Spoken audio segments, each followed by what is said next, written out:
Combustion.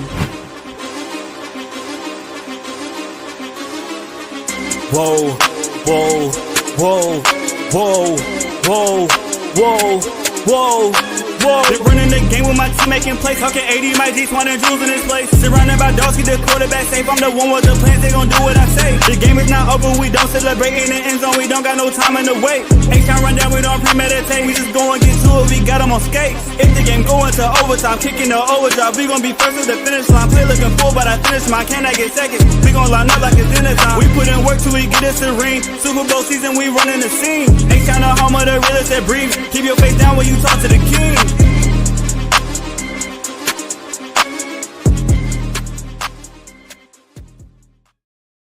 What up, y'all? Welcome back to another episode. This is your boy AD, and I got my co-host in the building. We got Mike G, and we got Auntie Swan, and I got a special guest in the building. We got Mr. Clay Anderson with Mr. 713 Sports Talk.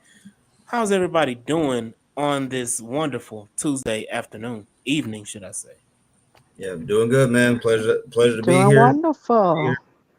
Yeah, and as your first time on the H-Town Rundown, Clay, I want you to go ahead, and I'm going to spotlight you. I'm going to let you go ahead and introduce yourself, brother. Go ahead. There you go. Sure. Appreciate it. Like I said, it's an honor to be here. So I cover all of Houston sports, but specifically, you see my tagline down below. I cover the Houston Astros right now through the Crawfish Boxes. It's a pleasure to do it. Basically, I'm just a fan. I'm a fan with a platform. That's it, as we all are. Just TikTok and YouTube and all these other things. Been a fan since 2008. Houston Rockets, when I first came in, I actually used to be a performer for the Houston Rockets. I used to be on the entertainment team. We had jump ropers, break dancers, pop lockers.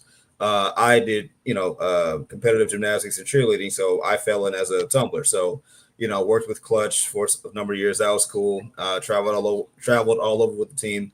I came in when they had Scola and Chuck Hayes and Carl Landry and T-Mac and Yao. So that was my team. Just been all Houston ever since. So that's all I do, all Houston all the time. And now I'm sitting here talking to y'all. So absolutely, man. So let us know where we can follow you and find you, and we'll do the same thing at the end of the episode as well. Sure. You want to shout out your platforms? I was going to wait. Right. So at 713 Sports Talk all over the place, Twitter, Facebook, TikTok. And I managed to get that handle everywhere, so it's easy to remember. Mm-hmm. Absolutely, man. For sure. But y'all already know why we're here, man. We're here to talk about the Houston Texans today. And the Houston Texans had another, they went somewhat different. They went out to West Virginia. West Virginia.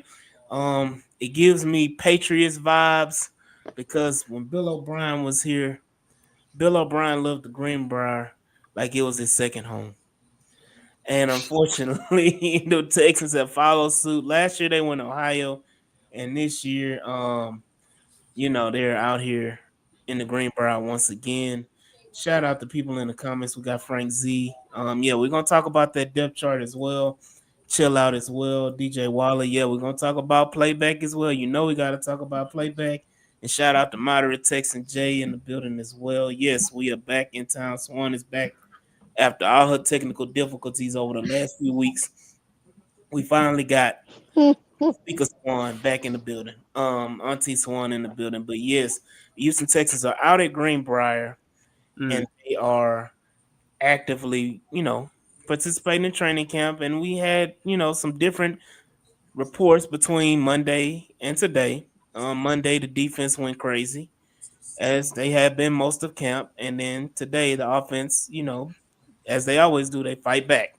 And they came back and had a productive day on offense as well.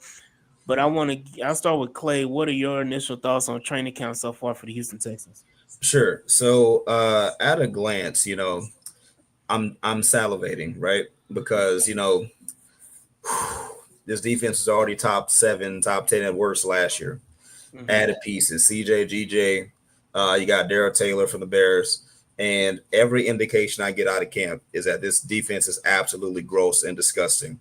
CJ can't move the ball at the goal line, multiple picks. Kalen Bullock looks like he's going to try to threaten to be an all-pro out of nowhere. I'm hearing a lot of good things. But for me, though, I actually asked I tried to ask Landry Locker this. I also asked. It wasn't John Alexander. I think it's EJ. DJ Enemy. Enemy. There you go. DJ Enemy. He responded to me. I asked him like, hey, at what point do you have concern? Because I told him I wasn't concerned, but at what point, with all these positive defensive developments out of camp, do you get concerned about where the offense is? I know Nick Haley's new. I know everything is, we're figuring things out. But I mean, just the sheer volume of dominant reports I hear versus what the offense is doing, even if they're trying to marginally do better, what is that like? And he said, it's funny, he said, you mentioned West Virginia. He said he wouldn't be concerned until he sees that they're struggling even out of West Virginia. So I guess we're at that point now where you're looking at a litmus test and you're saying, all right, yeah, you better start punching back because either they're a top one defense like 85 Bears, or we got a lot more questions than we have answers. So that's kind of what I've been feeling, as Yeah. What about you, Mike? Yeah. You want to see a little more consistency from the offense. We know the defense is hellified. We know it's at worst the third best defense in the league. On its worst day, it's number 3. So we're looking for obviously more, continuity and communication from the O-line, and looking from the growth from the receivers, the chemistry with Stroud and his 2 new rookies, and Christian Kirk, of course, and hopefully the tight ends step up as well. None of us have any concerns about the defense. We know what's up with the defense. It's all about how the offense functions, how it works together, and picks up stunts, picks up twists. The play calling situationally, obviously that was a big problem last year under Slowick. We expect a lot better from Kaylee, but it is going to be a work in progress because you have so many new pieces. Like, it's in week 1, big game against the Rams. We're going to look a little different in week 17, as I mean most teams are, but especially when you have this many new pieces. I'm not overly concerned, but you do want to see a little more consistency. What you got, Swan? So I'm not concerned. And the reason why is until I actually see them play, quote unquote, a regular season game. Um, I've had this discussion with others that week 5, if it's looking shaky, then I will, sound alarm and panic. But training camp, preseason is this is the time to figure it out. If this ain't working, let me move. Let me try this person. Let me try this person. Injuries happen in training camp. It is what it is. But this defense has been together, minus CD, the 2 rookies, Jaden and Jalen. Other than them two, and EJ Speed. Other than them, everybody has been together either 2 years or going into their 3rd year. So, and it was something that Kamari said was, and they asked him was, what's the difference between last year and this year, and and he says that uh, I'm just reacting, I'm just playing, I'm not thinking. And we hear rookies say that a lot, and we all say that we want them to play and not think so much. And whereas the offense, everybody is thinking. It ain't like this offense that CJ has been in, or maybe Nico has been in, and you can say, okay, well, we're not worrying about it. This is new for all. So, and you got a first time OC play caller as well. You got an O line, which we knew coming in, we had, I mean, I wouldn't say concerns, but you didn't go in as confident as we did last year when we had all the starters and we thought we really had an O line at that time. So I expect there to be some issues, especially if you're playing against, like you say, Mike G, top 3 at worst in our minds. So I expect them to be better and come out of the block. And if we pay attention to regular season, defense is always head of offenses. Some maybe 1 or 2 teams, but for the most part, it is. What I liked seeing at practice for what I saw that was different from last year is they don't look confused. CJ is To me, he knows what he's supposed to do. There are certain tendencies go he holds the ball. He just go want to try to make a play, and I live with that. But it looks like it's an offense. You just feel like, okay, we gotta get this. And I don't think it's really the old line as a whole because some of those are covered sacks because that damn secondary is what it is. Okay, so those windows are a hell of a lot tighter than usual. So it is what it is. Saturday when we play, I just want to see them play against somebody else and see what it Mhm. looks like, and then take a look at that, and then see what you do the following week when you play the Panthers because this could be your first preseason game. So I'm not gonna be freaking out because if it looks good or if it doesn't. I just want to see progress. Yeah, I'm like I said before. My expectation, my comments, and everything is going to be reserved until after the preseason game to see what it looks like. But we are joined by XO Intro. What up, XO? How you doing, brother? What up, what up, what up? How y'all doing? How y'all doing? Hope y'all been well. Doing Hope y'all good. been How you well. doing, XO? Yes, Tired, man. But yes, ready to talk some Texans ball, man. Ready to talk some Texans ball. absolutely. You got moderate in the building. He said I would like to see some stacked days from the offense. If they stack a few days together, I think all our words will be good. Assuage. There you go. Okay. See, I Assuage. don't think they're gonna Yeah, stack them the he way with you a want. I SAT think you word. just get better. SAT What? words. Yeah, he hit me What with I the want to see SAT. is less picks Well, and I think picks will happen. Picks will happen. I'm not as red concerned zone. about. I'm talking about those. Hmm. Those Yeah, bother me.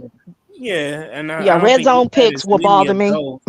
I don't think we've had as many of those. I think most of the interceptions have been, actually in like open field throws, down the field throws, and every time I don't recall that many red zone He, interceptions. they got Yeah, him and then today or either yesterday. yeah, Because this they was throwing yesterday them again. they got did everybody yesterday. Jason, this is a new offense and established defense. Yeah, I Yeah. agree. Hmm. But before we go into the depths of that conversation, because we'll get Speaking of hogtied, favor, is that I do want to talk about some surprises that came about this in the Greenbrier. It's a Saturday. The coaches will get some good eyes on players and iron at the Kings. I agree, Frank. But we also got Damian Pierce.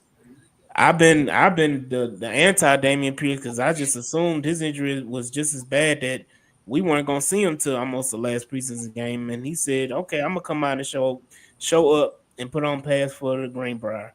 So he's back. And then like I said earlier on the space, the golden ticket in the Willy Wonka chocolate factory is finally back on the field, and Christian excuse Harris. me. Um, What did you call him? The Right. Golden Goose. the golden ticket No, no, no. Yeah, in the what factory? in the Willy Wonka chocolate factory. He has finally arrived.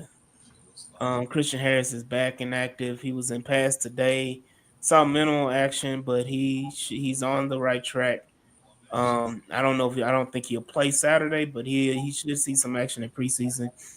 What is everybody the panel's thoughts about Damian Pierce and Christian Harris coming back? Sure. So I feel. uh, you got it. So I was going to speak on the Damian Pierce angle. So for me, ain't it weird that every time Damian has a chance to step up or an opportunity presents itself with like Mixon being out, right? Chubb kind of being slow to Mm-hmm. being chubby, again. Uh he's he's always either hurt or disappointing or out of place or something like that every single time. And similar to Christian Harris, I think this is Damian's last year on his rookie deal too, I believe, Mm-hmm. or something like that. Yes. So it's Yeah. so it's just the whole again greatest ability is availability, and even when he's played, like he's not a scheme fit. They've had to move him to kick returner. Now he's made plays in the kick return game. Like make no mistake, like that's him wide open. Get out of the way, let him run, bull and trying to shop. That's his game. He's not a big thinker like we just said earlier. He's not an overthinker. He can cut a little bit, but he wants to go north and south. That's what he wants to do. But with that being said, better late than never. Is good. he definitely expected to see him playing in preseason. Like, forget all that stuff. He has to prove something to stay on this team. I just feel the same way for both. You know, in a to put it in a nutshell, I feel kind of the same for both. We know they're uber athletic and can produce when they're on the field or in the right situations. But how many times are we going to see that on the season? And then once the season gets rolling and guys get healthy, will they be consistent? What are we going to see in contract years? Mm-hmm. Yeah, I agree. Okay. So I think that yeah. they So, have to go out and prove it. I think that again, Christian Harris has to make a point to stay on the field, and so does Damian mhm. Pierce. And that has been my gripe the last 2 or 3 episodes talking about Damian Pierce is the opportunities that he's missing, not being out there in training camp, and the reps that he's missing by not being available. That's valuable time, especially everybody's learning a new offense, as Swan stated earlier. You need to be available so that you can get these reps in, or you're going to get passed by Woody Marks, or you're going to get passed by Jawar Jordan. You know, again, they signed Nick Chubb for a reason. So you got to be prepared. But Swan, go ahead. So for me, um, I wasn't concerned again that Christian Harris or that Damian wasn't going to show up before the end of preseason. I think D'Amico kind of toys with us a little bit because after he had one of those little moments when they kept questioning him, remember it was with CJ, and Mm-hmm. he seemed like he got a little irritated. Like y'all not gonna make me answer a Yeah. question. You're not gonna make me tell you anything that I don't want to tell you. I think it's that we make a big deal out of it. And I understand as fans why we do it, but the media, I think, just kind of irks him at times. But I think he just decided to take him off pup when he felt like it, and he wasn't going to put him out there before they got to the Greenbrier. So Damien could be traded. I mean, so that is a possibility because I was looking at the depth chart and it's like, dang, there's a lot of them on there. Uh, I look at the running backs, but when I look at Christian Harris, his skill set and his athletic ability and so forth, as long as he's on the field, he ain't going anywhere. But you got to take it for a grain of salt. You remember how I used to do Clowney? We just, if Clowney's out there, he's out there. If he ain't, you just gotta, I treat it like that with Christian Harris. If he out there, I know he go ball. If he hurt, Mm-hmm. I ain't gonna see it. But unlike the O line, I feel like they did better on the linebacking situation. Whereas that if he's not there, okay, fine. I got your replacements or your fill-ins. So I'm glad to see him. I don't think I'll see too. I don't know if we're gonna see too much of them. I think maybe probably what about a quarter Mm-hmm. because you can't take that chance. They ain't really been doing anything. So the last thing you need is for them to, re-injure the quad or the calf because they out there exerting themselves and they hadn't really played yet. So I think maybe a quarter to see them. So I don't see either one of them playing Saturday, honestly. But EXO, what are your thoughts, man? My thoughts on Damian Pierce is on the optimistic view. I just hope he's able to stack up the remaining days of his fall camp before the season starts and show that he should be on the team. Last year, he showed some glimpses of the fact that he still has decent running back ability. So there's still something there. Does this scheme fit him or not? We shall see. But that's on the optimistic side. On the pessimistic side of it, um, just kind of tired of him starting the year off hurt uh, for multiple times at this point. And for a guy that's trying to show the fact that he wants to play on this team on a longer horizon than just this year or the end of his rookie contract, it's kind of like you kind of shooting yourself in the foot a lot. So uh, on the just to kind of sum up the pessimistic side, if he shows, hopefully he shows the ability to still to build on his vision as a running back because he has the skill. He just needs to build up on I guess, the mental aspect of it in certain cases. And hopefully he's able to prove it in the next couple of games. If not, that's probably all she wrote on the Damian Pierce era here in Houston. Yeah, Mike. Yeah, Clay highlighted it very well that this was yet another golden opportunity for Pierce to seize the moment, and injuries happen in the game, but it seems to always hit him at the worst times. Um, in the pre-show, kind of mentioned, okay, what type of role could Pierce have? Like in the preseason, it could be interesting. For the Texans during the regular season, I think he'll have a similar role to me in the backfield, meaning no role at all. Because this is a crowded backfield with Joe Mixon, who will be, if not week one, he'll be ready early on in the season. You got Nick Chubb, obviously, looking for a big bounce back year. And then Woody Marks, who the Texans traded up quite a bit for. And he caught more passes than, hell, a lot of very talented receivers in this past year's draft class. So extremely crowded. And we didn't even get to Gerard Jordan. So I'm not concerned there. Christian Harris, I'm a Bama guy, but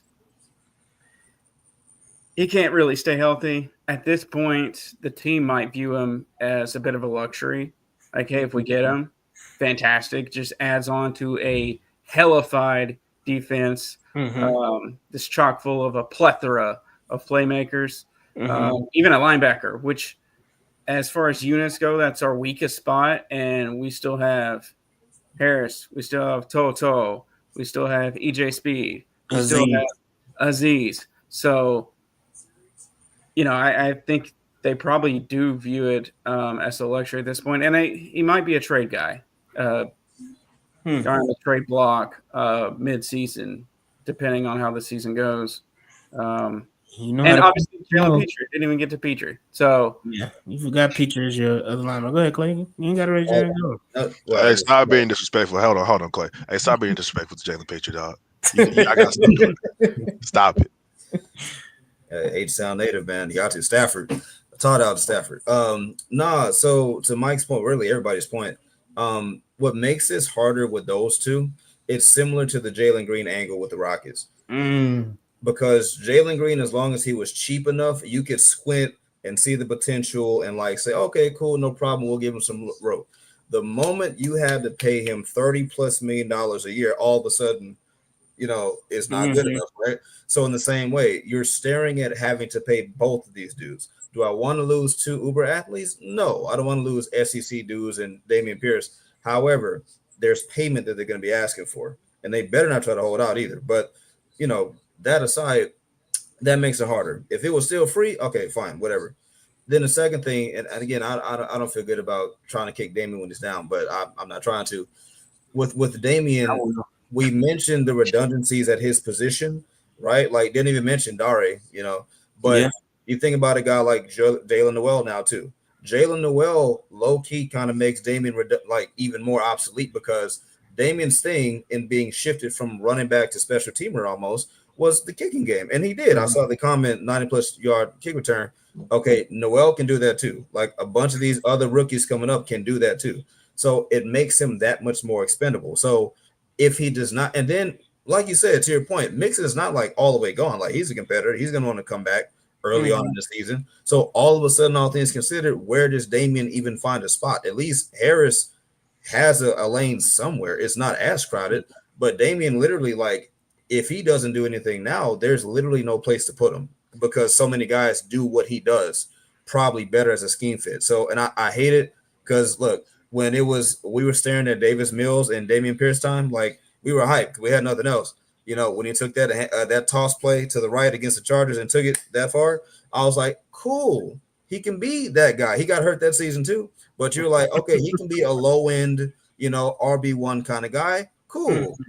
Until he wasn't. Until Devin Singletary took over the game and took over his spot and looked better at his job. So again, this isn't recency bias criticizing Damian. This has been years of different situations where he's been, unseated before and has never come back from that. So look, I agree, and I go back because I've always been a harsh critic of Damian Pierce because I never understood the love affair amongst the fan base. I understand he had a productive rookie season, behind a bad offense, period. He was the only offense we had that year. But I also go back to be like, okay, well, Steve Slayton had 1,000 yards as a rookie and never produced again close to anything. I don't even think he made it past the Texans as far as being in the league.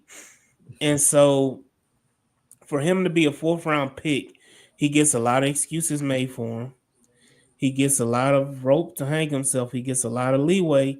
Even now, the conversation is, well, let's see him in this system. This system is going to be more tailored to Damian Pierce. Let's see him in this system. Okay. And if he doesn't do anything in this system, what's the excuse then? And then again, I go back to you talked about, you brought up Dare. Damian Pierce was getting out ripped by Dare Ogunbowale, who, if he wasn't on the Texans, probably wouldn't be in the NFL. And I'm being very, very honest, and I'm being very, very, like, let's be real. He's a special teams player, and he's a damn good special teams player. But I don't see a lot of special team running backs on any NFL roster.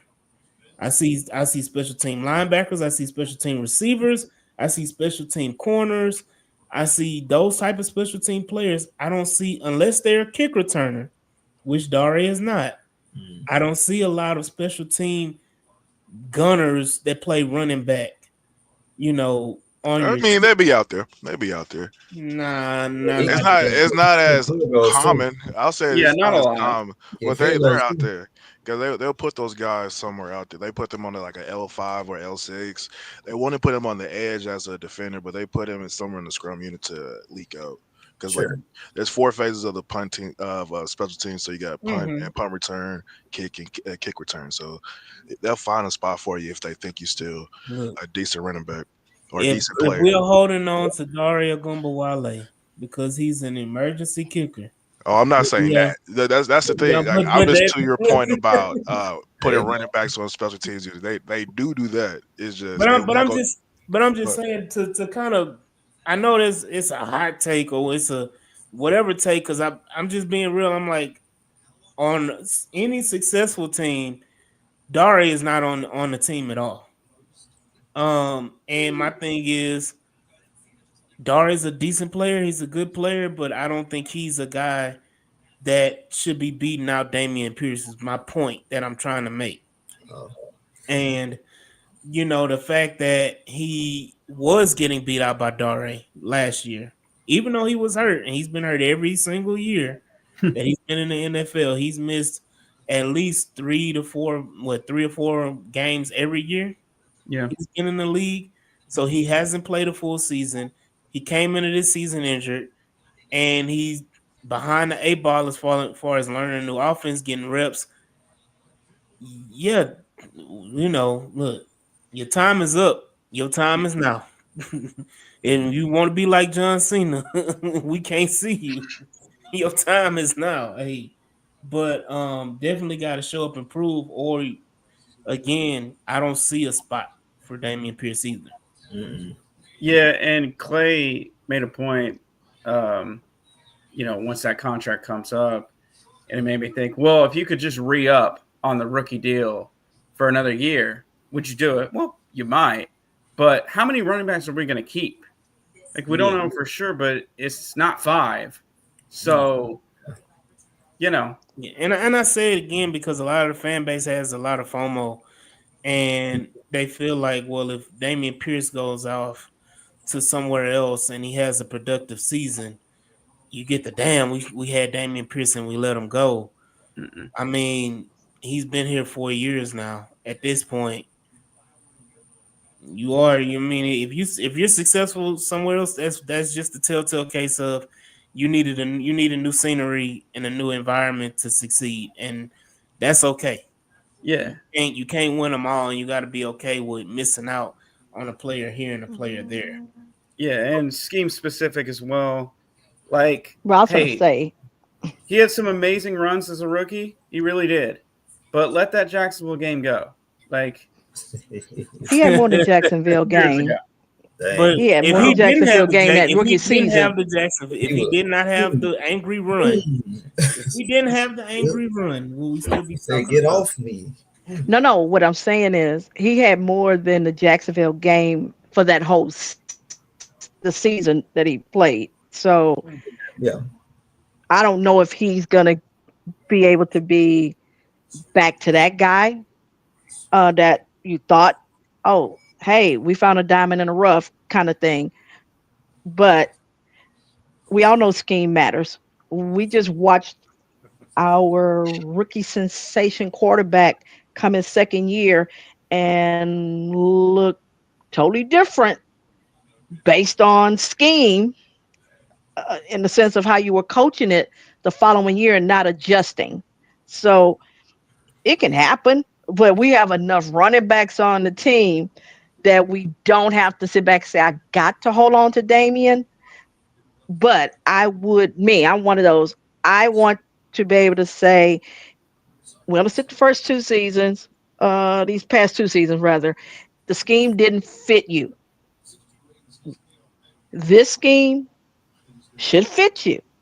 So if you can't make a contribution, I'm not asking him to dominate or anything like that because you're not RB1 and you're not going to get that many touches. RB2 either. Huh? He ain't RB1 or RB2. No, what I'm saying is that based on who we think are one and two, he's not going to get the same amount of carries to, be that. I just want a contribution that when I see him on the field, we're not going like, oh, here we go. Let's see if is he go get 1 or 2 yards? Is he gonna lose a yard? I love him in the kicking game, the return game, and so forth. But just when you subbing out, it is kind of you know. So if we can get something for him and he gets to go somewhere where he'll have opportunity in the scheme, that's fine. But no, I don't like throwing away a draft pick if you don't have to. That's just Yeah, I me. mean, well, again, like I said, with his And lack that was of, part of them. That was a part of them Sean picks. So it kind of helps me to troll that if if I win the Super Bowl, that's my ultimate troll for Deshaun. So yeah, but it's like yeah, but you get to rub in. You gave me this pick that turned into this guy, this guy, this guy. You know how they did us with the Larry Tunsil thing? How everybody kept how many mhm. years that pick Years. lasted? Build a statue. And Yeah. guess what? We got tired of hearing about that damn pick. I want to be the one to do that.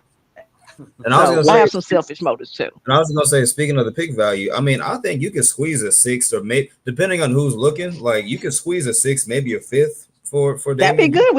We spent a fourth on him, so Right. give me a six. I'm good Hey, with a five or Hey, a six. That's because fine. you are very, Casario very next year would take optimistic. that six and turn it into something next year. So So yeah. Y'all are very, very optimistic.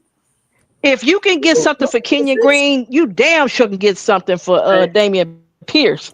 Hold on, Yeah, Ian Green was a first round pick. No, sure. he was ass, and everybody know he was It doesn't ass. matter. That's his reputation. It doesn't No, matter. But He sir, was a it, No, no, no, first no, no. round pick. no, Kenny was a it's bust. I'm sorry, it's the bro. perception is that I'm he cool with saying he was a bust, but at the end of the day, he was a first round pick, and no, but he that's what had makes it absolute. worse. But he has more But value. that's no, A but that's team what can I'm come saying. and get. The Swan. That's But I'm why saying he this. got the Swan, because we're going down the Not rabbit him hole. have value. I said Damien has more value to me because Damien can go on a team and actually be a running back three, or depending upon what's Can he happening, you might actually be a two. He can he could stay do healthy? that. Can he do that Can and stay healthy? no, I'm talking about as far as value to if But you're trying to when a get team something trades for him. for you, but just like we talked about, because I'm gonna let Mike Once go. you trade for him, that's your problem. But You a once you team, get but him, it's your that problem. but again, that hinders the team trading for them, because of the injury history. All right, I'll take. All right, I'll take a seven. I think 7-6. I think he's better than just cut guy. Like I don't think he's cut guy. I think Exactly. seven I six. know outside of us, there are folks that do think Thank Damien you. is a nice solid back. He just the wrong system, or we don't know how to use them. And the other thing I've heard is that, which is true, we had shitty lines. So, folks can use whatever excuses why they may perceive it that way. Whereas with Kenyon, unfortunately, he was on the O line that was bad. So his value is different than, to me, Damien. I think I can get a 6th-round pick for Damien. I do. And I think Kenyon was on his way to getting benched anyway. Like, I forgot what game that was, but he had gotten benched Jets, for, I Jets, think, and I forgot who got hurt. Somebody got hurt. Yeah, he he got got a it. concussion, I think. Was Kendrick Green replaced him, and he got hurt. Kendrick, yeah. So Yeah, it was the Jets game. right, and he had to get put back in. But we saw him get benched. We saw that, and then he got hurt. They brought him back, and he didn't play. So, like, if you were going to tell us that you were done with him, I mean, that's the way that you do it. The fact that they parlayed that into C.J. Gardner-Johnson, hey, hell yeah, that's hats off. That's what I'm saying. I trust Nick to say, okay, listen, we can make this work. The market. All I need is one team to be the market. That's it. Like, that's all I need is one. And if I can get a 7-6, something like that, instead of cutting him, or do what they do, announce that you're gonna cut him, and then let somebody put a bid in, and then boom, there we go. I trust Nick to try to find a team, because Dame, like, to Swan's point, Dame has value. He does. Like, he does. He's a bit undersized to be playing the way he does, but he has value. So, but I also say you just don't want the headache for him or the team. Like, we love Damian. Damian wants to be here, but it's just not working. Like, it's okay. And this team is trying to do this, and we need as many guys who are in position to do this also. We don't want any. Agree. We don't want those kind of things in the locker room. So, and Dame don't strike me as a locker room problem. Like, never has. It's just do right by Dame. Let him. If you know for a fact that he's just not working out, do right by him. Show him respect. Give him a gracious farewell. Thank you. Future endeavor him, and let's move on. It don't have to be nasty, but I literally don't see a spot if everybody's producing. I don't see one. So why wait? I'm gonna read Juan's comment. He said part of the reason we got C.J. Gardner-Johnson is because Kenyon Green was a 1st-round pick. Ain't that a hell of a value? That's hell of a value to me. No, because I don't think so. Not with Howie. They had that wasn't the reason. But I'm saying is his was more so you weren't trying to pay CJ, and why not here's the thing, it's a project. You got an O-line, so let me get my guy in here and let's see what we can do with him. And I get rid of the other guy who wants to get paid. Yeah. And I got a good relationship with Casario. We done did business before and everything. And hell, I sent him over there. So he did both guys got solid. What you got, Mike? Yeah, that's kind of the point I was gonna make, but a little bit of contradiction. Like the fact that Casario was able to win a trade, like finesse the best GM in the league because the value that Kenyon Green gave us versus the value that CJ Gardner-Johnson is going to give us.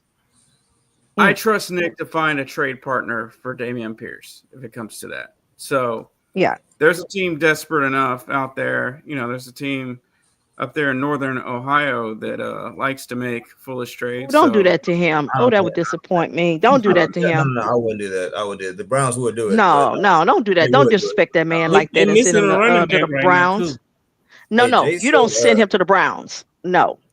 Jay got some 3 good options. He said Pittsburgh, Denver, or Arizona. I like either one of those for Dame. I take all of them except for Browns. I would not send him to the Browns. That just really At this point, ask Dame. Why we need to be doing them favors though? I'm saying don't. No, I am saying don't do that to Damian. But why? That's what I'm asking. Why are we doing Damian a favor? Because that's typically what you do when you trade someone. If you like them, you try to find. People got pissed off when Nick Casario did a favor for Mark Ingram. I'm gonna trade you the way you want to go. And and that. When Nick Casario does favors, a lot of the family. But it goes well for the free agents. We may get mad at times, but when you are trying to attract free agents, guess what? When one of the places you want to go, we get treated right. No one complains about us now. That feels I'm nice that we're a place that It does. folks want to come to. You know, Mm-hmm. you get done right. I mean, there's that one DB we had. Uh, Oh, Nelson. Yeah, Steven Nelson. see, I'm gonna Yeah. say this. I'm gonna say Call it what this. it is. Call it what it is. Yeah, I'm Steven just I'm gonna saying Nelson. is if say you can, his thing is you put the team first, but at the same time, my thing is you can look out for the player if you can. Yeah. And and that's the same thing that remember what CD said to Howe is that okay, when they told him he's gonna trade him, he's like, okay, can you send me somewhere where I can win? And that's what I'm saying is you can have that reputation of GM. It's like, yeah, you get traded, but I didn't do you shitty and send you to trash. so. I'm gonna say this because we've spent way more Sorry, time. you got on the uh, Damien thing. no, but again, Listen, no. Damian Pierce, and I'm just this is me as AD as the host of the H Town Rundown. To me, Damian Pierce doesn't deserve a 10-minute, 15-minute conversation right now. And he doesn't, especially with all the stuff that's been going on with the offense outside of Damian Pierce that has people in panic or whatever, and that's why the episode the title is it too early to panic Yeah. because there's been a lot of dissatisfaction with the Houston Texans offense and their inability to stack like Moderate said earlier to stack days and to be productive on offense consistently and against a hellified defense. And then you have the point of, well, Davis Mills is probably having the best camp of his whole career.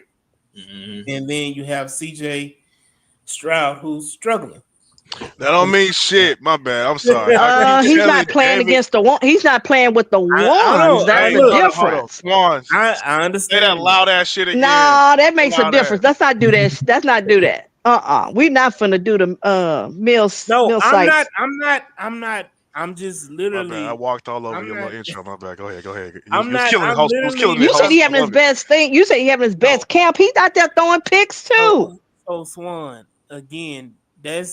That's Davis Mills. So I'm not trying to prop up Davis Mills. I'm not trying to say Davis Mills is better than CJ Stroud. I'm not even going down that Oh, route. not that. I'm Wait, just Kilo already going. clipped it.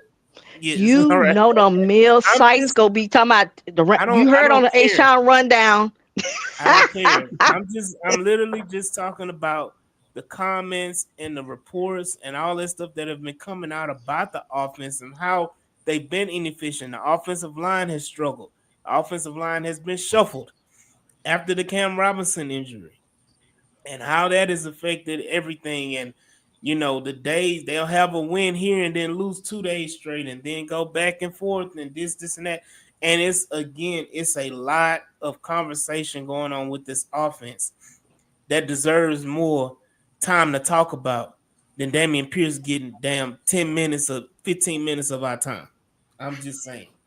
That's So fair. That's fair. so go ahead, Clay. What are your thoughts about the offense being inconsistent and not being able to kind of go crazy or show any flashes of not any, but quite a few flashes or consistent Mm. flashes of success? Sure. So historically, anybody who knows ball knows defenses normally advance a lot quicker than offenses do.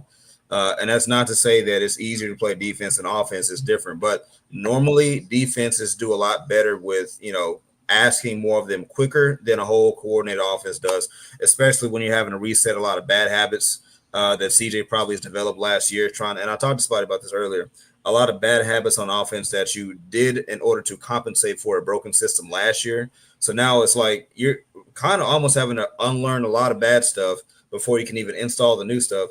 And while all the time you're doing it, Aziz is about to take your head off at the 50. So, it's a lot of pressure in which to do this in. And to your point, you're hearing guys like, Davis Mills doing a good job. Yeah, it's on picks, but I've heard people say that it's been his best camp ever. Okay, whatever. Like, you want to see the stars be the ones to get the commentaries. Like, that's what you want to see. And I will say this very briefly. I know that we're not going to see the whole thing of guys sitting out during the preseason. I know that much. I better see you game 1, game 2, and game 3.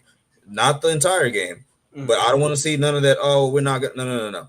Based off everything we've heard, and just to get the taste out of your mouth from last season, you should just want to be out there with your guys, especially if your last name is Higgins or Noel or CJ.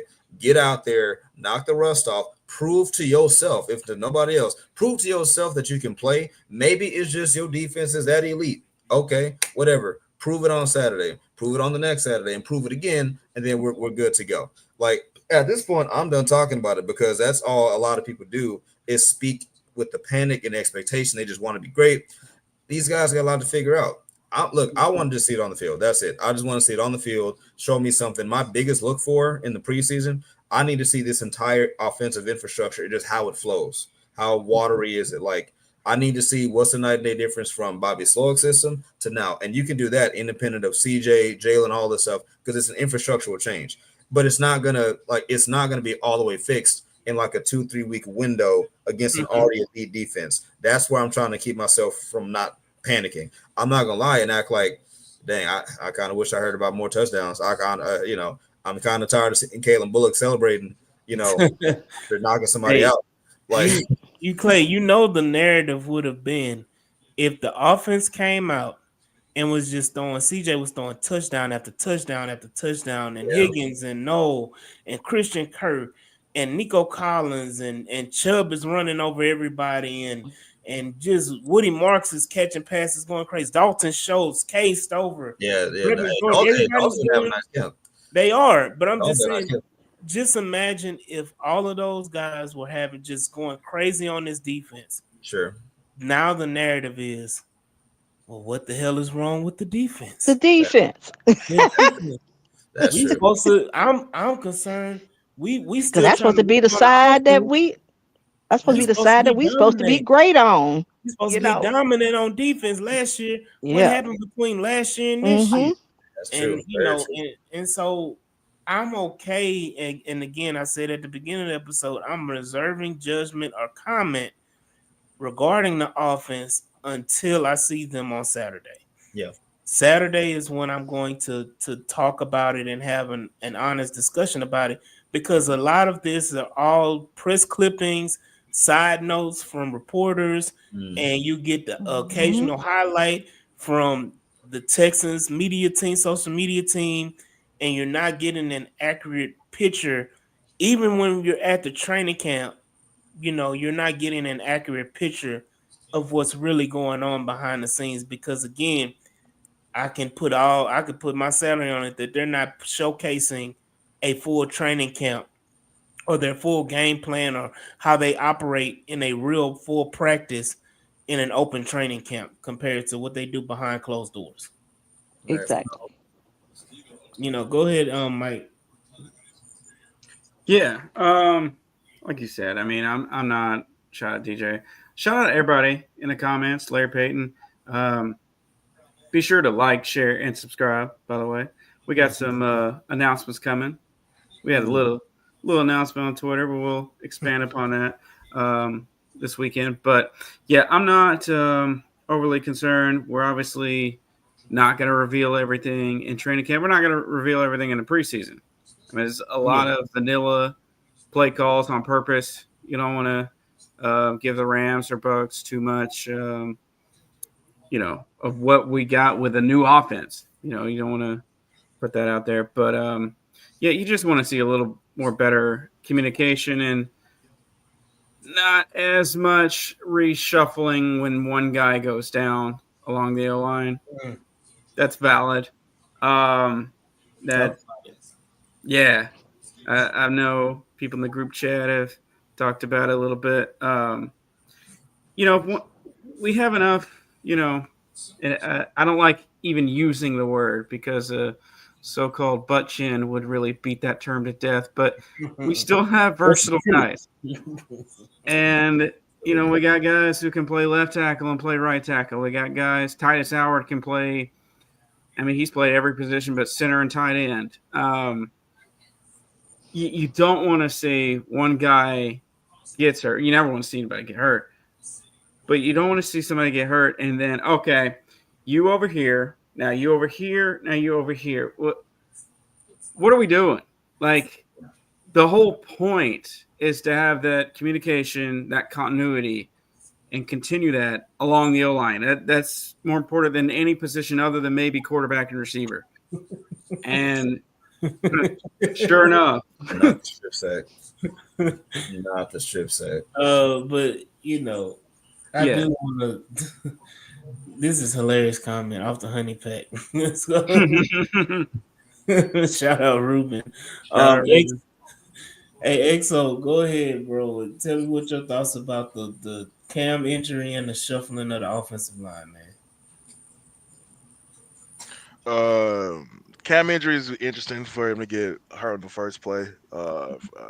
Team series or team drills. Um, it serves as a, I'm not gonna lie, it serves as a good and opportunistic scenario point for the offense and for the team. So I see why a coach would kind of like the situation because it can show like what could really happen in a moment where one of the starting guys go down. Because we all are hoping we find five guys for the year. One of those five guys, one of them goes down. So this kind of those one of those scenarios where you can kind of test out those situations. And another thing I liked about it was the fact that they did do a lot of shuffling. They did pretty much try everybody out at different spots just to see how somebody would suffice in that moment in that solution in that scenario. So it's a good moment to kind of see. I know a lot of people were kind of up in arms about it, and I can get it, but as from like a culture side of it, it's just a good time to just try out different shit, especially for practice, especially in a situation where we're really away from a lot of people, a lot of fans, but the media was there to kind of talk about the situation, and these are the moments that if the media wasn't there, we wouldn't even know that they did a bunch of reshuffling on a random Tuesday. So or Mhm. so um, I like the fact that they are shuffling the players around so they can there's no excuse of we didn't try somebody out somewhere. There's no excuse of we didn't see a certain grouping or a certain combo. There's no excuse of that. You kind of ran through all them shits through the whole fucking training camp. So hopefully you can find five people that could block on Sunday. So it's one of those good moments. I know we got a lot of bad let's say bad pub about what the offense did today, and it is what it is. If they are talking up the defense like they are talking up the defense, it should be a top five unit for the year.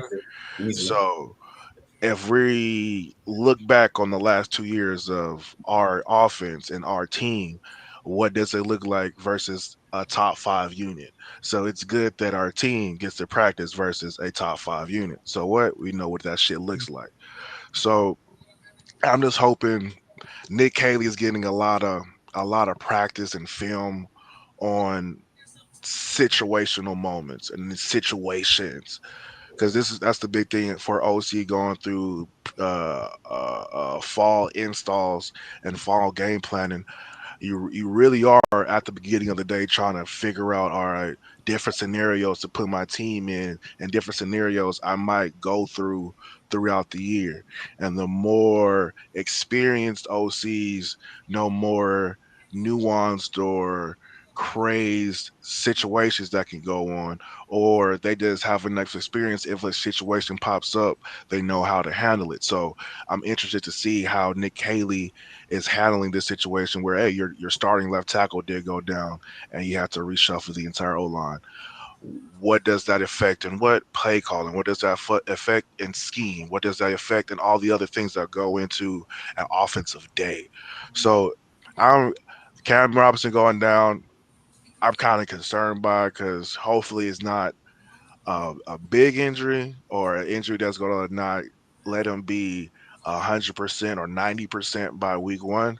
And the other thing I'm concerned by it is how thin are we at tackle Mhm. if you're hoping on Ursary and Blake and if Ursher and Blake, and if you don't trust Blake enough, you got to kick Titus out. So now if you kick Titus out, I got to put Juice at right guard or left guard. Do I put him at right guard or left guard? I can put him at left guard, but I got to move Lake and Thompson over at right guard. How many times Lake and Thompson go over that right guard? Not enough. So I got to keep Lake in there, put Juice back at right guard. All right, if Juice is at right guard, what situations work best with Juice at right guard? Was it Jared Patterson? Was it Eli Cox? Was it Jake Andrews? I don't know. All right, if I put Ursery at left tackle, what play calls am I the most advantageous with a bigger left tackle that takes a bigger gallop step? Do I call more hitches? Like so, that goes into kind of like your thought process and like in your offensive game plan and just your offensive side of the ball. So I'm glad it happened because you get to go through a lot of shit. You get to try a lot of shit. You get to see a lot of shit. So it's eye opening. We got our ass whooped because we had one of those crazy moments that happened in the middle of a game, and we're going against a top 5 defense or a top 10 defense. So that's what's going to happen. So offense is supposed to not wake up, it's not go to sleep tonight. We watching films all throughout the Greenbrier in different fucking little breakout rooms in that goddamn little hotel they had. And what we doing? Watching film. Doing walkthroughs in the hallway, doing walkthroughs inside the room. We gonna try to figure this out. That's what we hope. Well, that's what I hope. So that's what I take from that moment of Cam Robinson going down. It's a good learning moment, and then the O line shuffling. I like it because shit. Find your five. Find your five. No have preset guys starting. Find your five. Yeah. I think that's been the comment they've been preaching is that they're still evaluating, they're still trying to find the five. And I think I've said it before, I don't see the offensive line being set until probably the second preseason game or even a little bit after the second preseason game, but Yeah. definitely before you get to the third preseason game, that the offensive line will be set. And again, like Exo was saying, this is a great opportunity to see who you have and where everybody can play. And in case break glass moment, and you kind of have a plan on, and you can see what transpires and how you can move the line around in case something happens in the middle of the game, and you're not just scrambling like crazy. I remember the first year of D'Amico Ryans, Bobby Slowick. It was week 1 against freaking the Ravens, and the tackle got hurt. I forgot his name. What's his name? What was the guy that was the tackle that got hurt? Which with the brother Khalil? No, No. I'm talking about no, With with D'Amico, Amigo. and it was against the Ravens, and I forgot what was his name. The one that everybody wants to bring back. George Oh, Fat. George Fant. George Fant got hurt, Mm. and we just it seems like we were shell shocked trying to figure out who can play tackle. If I'm not mistaken, we had I remember Josh Jones was out there, but we also played what's the guy name? The guard. I think we played Gary, uh was it Gary? No, not Gary. no, it was a white guy that played interior offensive line. They put him out there at tackle. And that same Not Deculus. no, it wasn't Nicholas. Thomas. Was it You're not John talking Deculus? about was it? Um, It wasn't Charlie Heck, was it? No, No, it was wasn't. It it? was an interior offensive line not Charlie that Heck. they had play tackle. And the first play, CJ got sacked immediately. Oh, I know who you're talking about. Oh, I know who you're talking about. Hold on one second. One Oh second. my Pull goodness, it yeah, up. that's I'll pull it Dieter, up. Michael Dieter. There we go. Dieter. Dieter. Thank you, Dieter. Andy. Yep.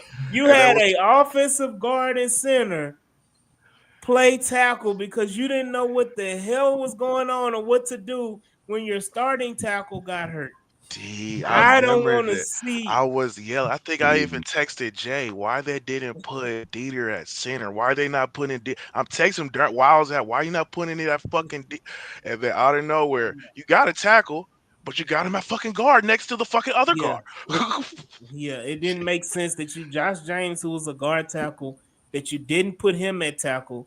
You kept him at guard, and you put Michael Dieter out there at tackle. And that very next play, CJ Stroud Exactly. almost got killed.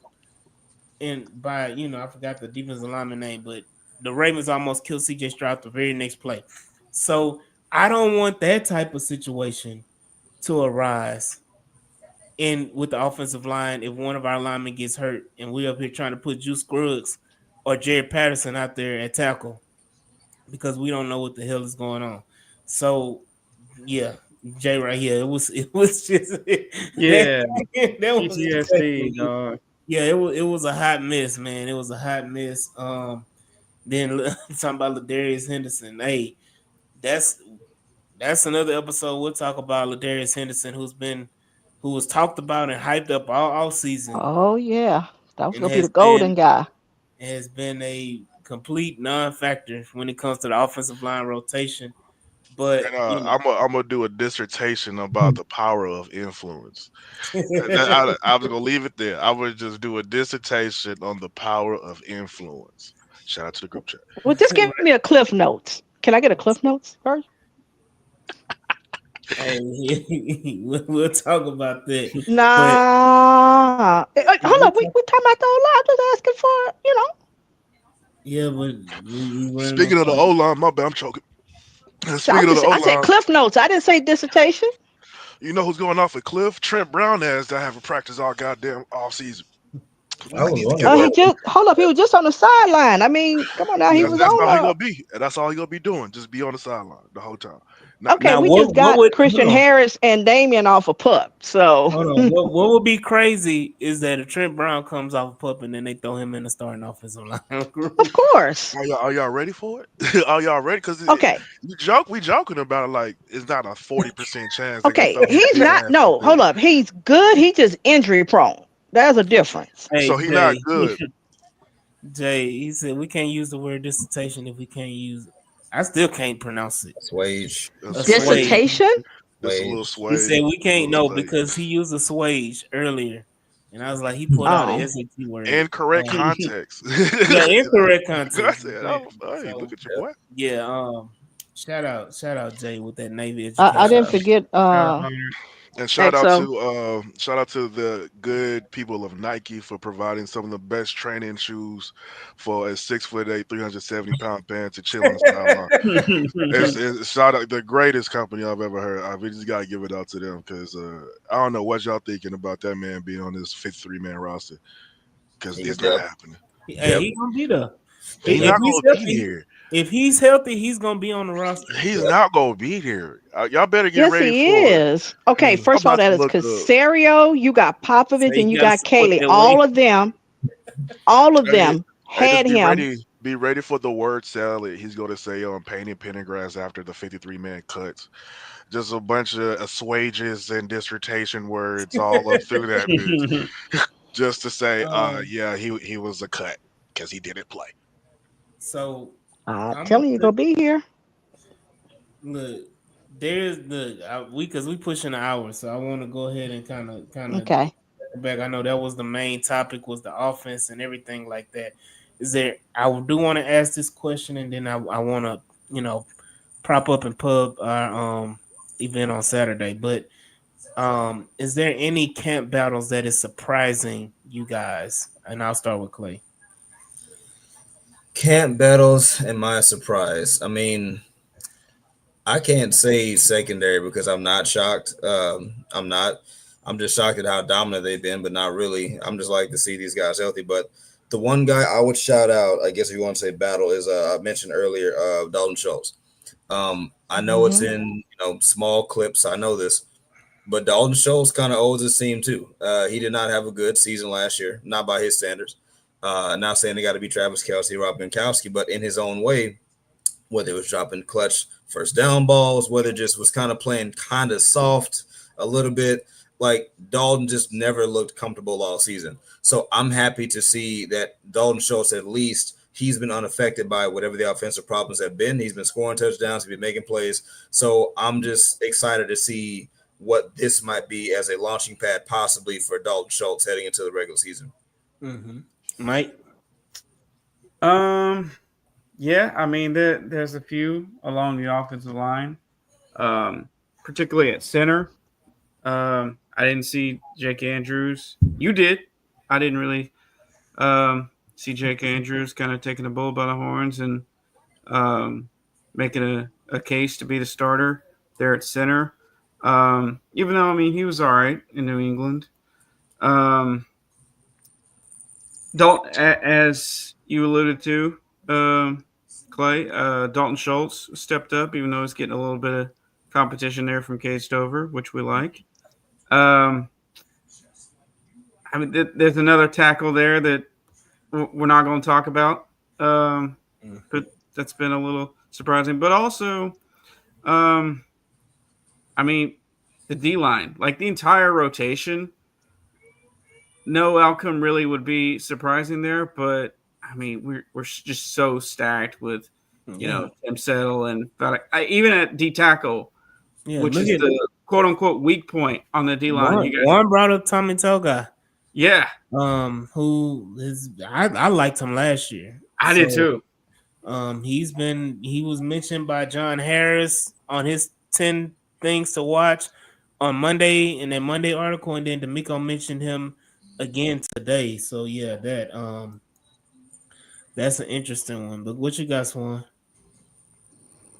Um, Actually, I had Dalton Schultz, and it's actually been the whole camp. I mean, catching everything, actually not avoiding contact. Um, it look actually looks better. Hello? I think you went out, Swan. Oh, Oh, we lost Swan. oh no. Oh no. Swan, you there? Okay, while we wait on Swan, let's go ahead. EXO, what you got? Because I got an interesting one that nobody's been talking about. Um, the most interesting position groups I've been looking at. I'm not gonna lie to you. Obviously the O line. I've been surprised by a couple of the people that's kind of rose to the top. Uh,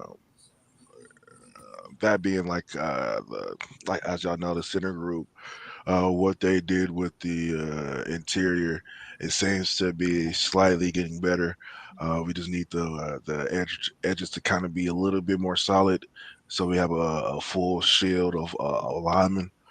The other groups that's been interesting to me has been the receiver group, uh, Hutchinson and the rookies kind of trying to separate themselves. I know they got put on a pedestal with the new regime where they value rookies kind of contributing as soon as they step foot on the field. So that's an interesting group.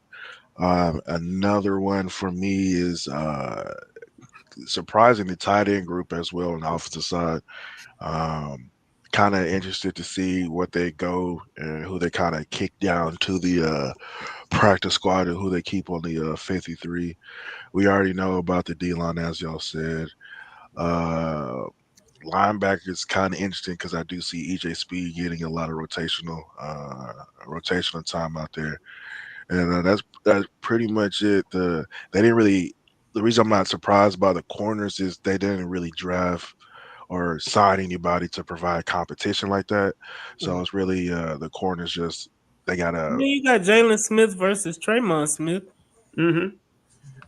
All right, so they didn't really sign anybody to provide real competition out there. So that was pretty much the groups I was kind of surprised by. Here we go, Jay talking about Mitchie. Come on, man. Hey, no, hey, real quick. Let me hold on. I'm glad he said it. Listen, I, like so many, have been rooting for John Mechie for years. Ever since he was taken off the field, his first year with the cancer diagnosis, we all felt bad. I looked at the Alabama tape, and I wanted to see a lot of this in the end zone. I did. I thought it was cool. But when he came back, man, it's been what 2+ years now since that happened.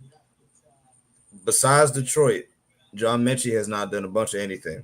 He has not, and it's a shame that Xavier Hutchinson, to me, provides you more downfield value than John Mechie. Uh, I'm glad they said that because again, I think John Mechie could be. I don't even think he could be a trade guy, but because he has not established as much value as let's say like a Damian Pierce, not to talk about him again, I think he could be a cut guy. I do. I think he could be a cut guy. I think he'd be a surprise trade. I don't think it would be a surprise. I think similar to Damian. I don't know if John Mitch really has a place if all things considered. So I'm glad that they said it. Larry said, "Preach, Pastor Anderson." Let me say this. I'm gonna piss people off.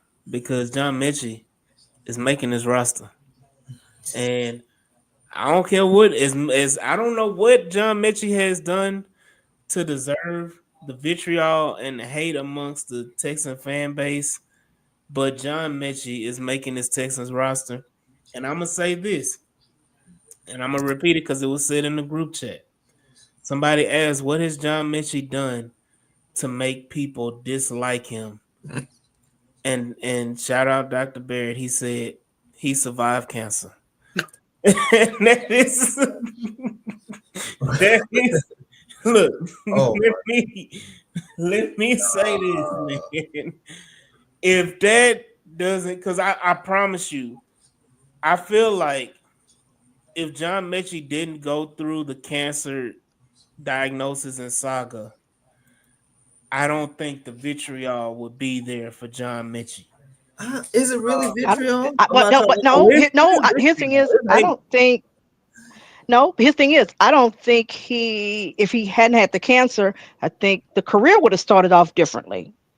Yeah, Yeah, 100%. yeah, yeah.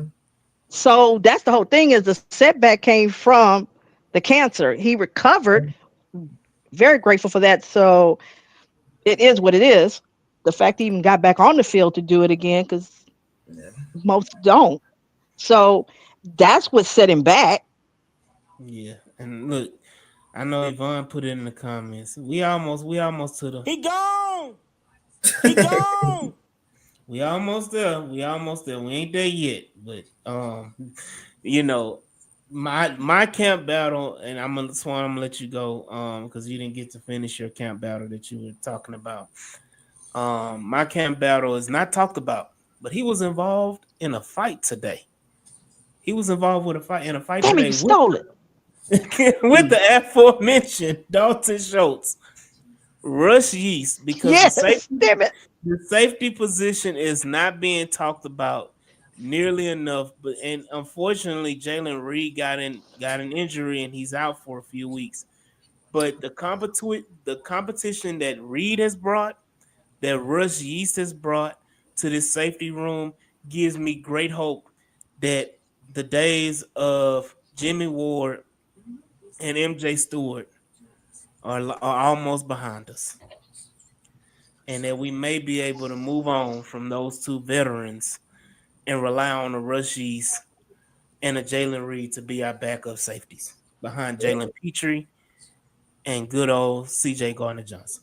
I think Ward sped up that process by You not don't to think? Hey, talk about it. He hey, kind of maybe sped up that process. I won't go sped into up too. it, but Yeah. yeah. Plus, he's never here anyway. He's not Yeah. But his healthy. thing, but Hey, yeah. if But his Jules thing was is, here, Jules you think would be ringing Casario, your praises.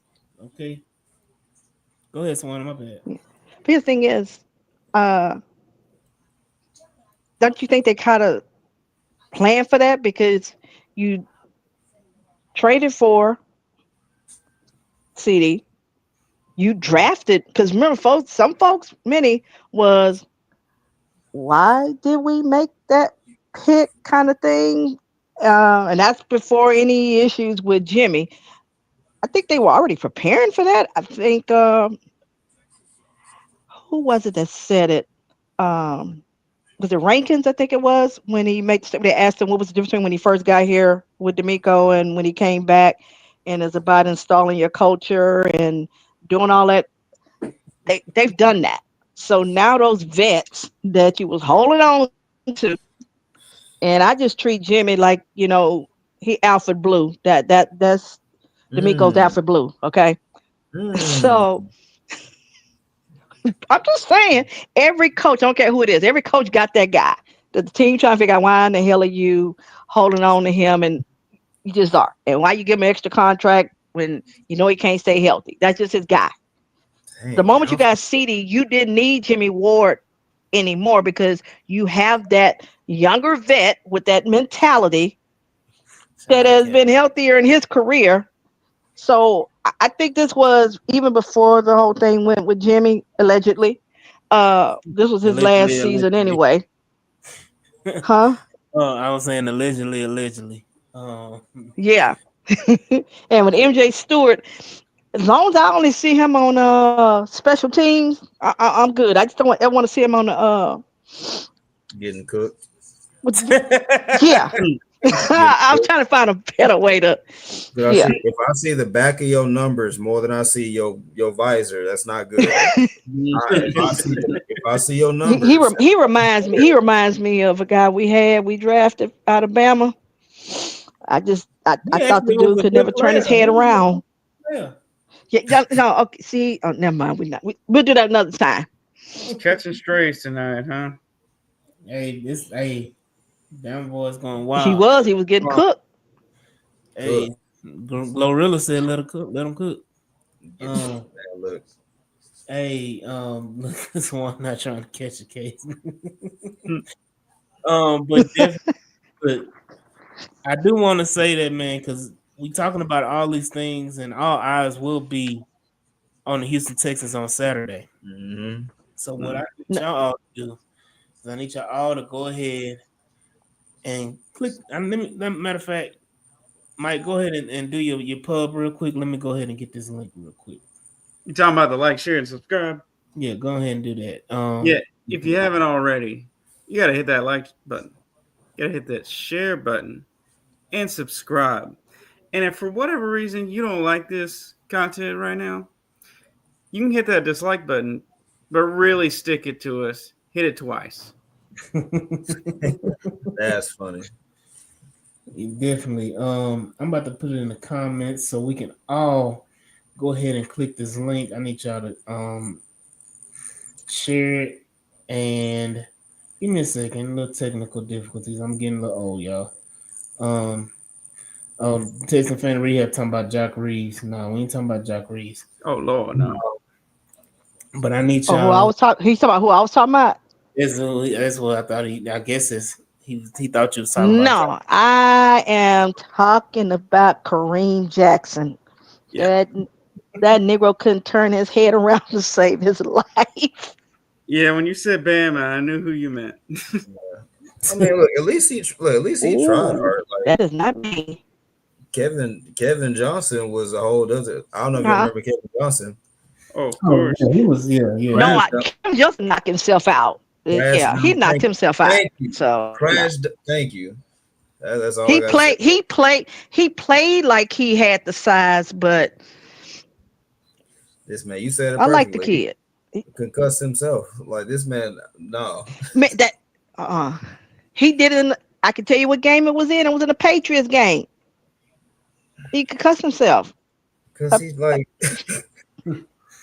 Hey, so he I'm just played. His thing is, he played like Kamari in the sense of trying to play like a crash out, but he didn't have a body for it. get your head up. so Like, this is the link right here. Y'all go ahead and click this link or copy it and paste it and go ahead and sign up for playback. Go ahead and sign up for playback and join us on Saturday as we will be live streaming the Houston Texan game. First preseason game against the Minnesota Vikings. And it's playback is a new opportunity, a new space that we're venturing in that hasn't been ventured by any Houston Texans content creator. So we are, as we always have been, innovators. We were innovators with the All 22, and viewing and reacting and commenting and talking about it. We've created that platform and excelled in that platform, and we're about to do the same in the playback space and the playback universe, where we're going to go ahead and live stream these Texan games and give our live reaction. It gives you, for those that are on Twitter or X, you know how the spaces are and the live reactions and the talking and commenting and yelling and screaming and excitement and entertainment you get from those spaces. You're going to get that from playback while watching the game live. So you get live reactions and you're not limited. You're not going to be limited to, 10 or 12 people, however many it is on the Nope. space. You can get up to 100 if you want. We can all react as a family.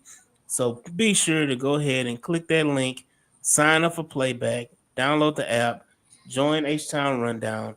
We will be going live on Saturday to live stream the Texans game, and it's going to be a good time. Now don't come in there acting like Rick James and Eddie Murphy couch because we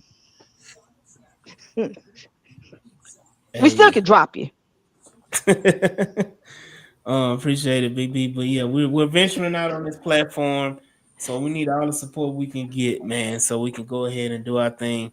And y'all be sure to go ahead and subscribe, and share, and do y'all Yeah. thing like y'all always do. But again, I'm gonna end on a positive note. I'm in on that positive note tonight. I do want to thank EXO for joining us today. I also, want to thank our boy Clay for coming in, man, and really helping us out, and you know, Yes, thank you. for coming and Absolutely. giving us the excellent knowledge and everything. But again, Clay, I want you to shout out where we can find you, follow you, support you, and get that good content that you provide. Sure. Once again, appreciate y'all. It's one of the best shows I've been on. Mike, Mm. cool. Juan, cool. EXO, throw them up. So it's 713 Sports Talk everywhere. I snagged the handle. Twitter, Facebook, working on Instagram, thinking about it. Of course on TikTok.